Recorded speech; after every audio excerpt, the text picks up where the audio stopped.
آج ہماری گفتگو کا عنوان ہے محاسبہ نفس کیا ہے؟ محاسبہ نفس اپنی ذات کو انصاف کے دائرے میں کھڑا کرنا اور اپنی غلطیوں کو اپنی خامیوں کو سرزنش کرنا ڈانٹنا اور اپنی ذات سے سوال کرنا کہ میں نے اس جرائم کا ارتکاب کیوں کیا ہے۔ کسی بھی معاشرے میں محاسبہ نفس بہت ضروری ہوتا ہے۔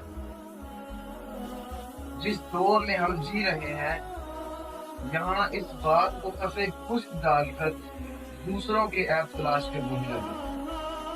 سیدنا فاروق اعظم رضی اللہ تعالیٰ عنہ فرماتے ہیں جب سارا دن آپ انصاف کرنے کے بعد لوگوں کے فیصلے کرنے کے بعد جب رات کا وقت ہوتا تو ہاتھ میں کوڑا ہوتا اور اسے اپنے قدموں پر مار کر کہتے ماں عملت اليوم، اے عمر تو نے سارا دن آج کیا کیا ہے۔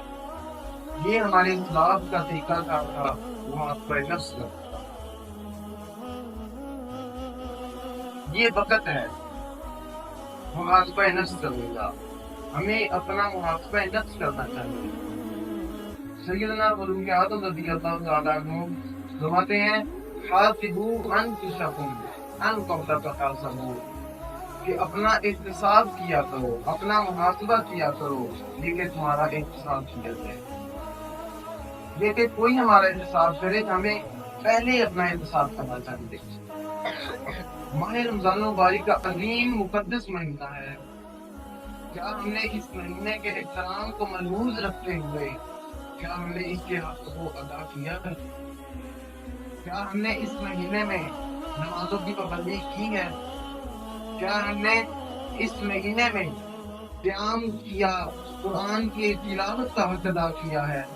کیا ہم نے اس مہینے میں حضور نبی کریم صلی اللہ علیہ وآلہ وسلم کے حکم کی ابتدا کی ہے؟ کیا ہم نے اس مہینے کو پا کر اپنی مغفرت کرا لی ہے؟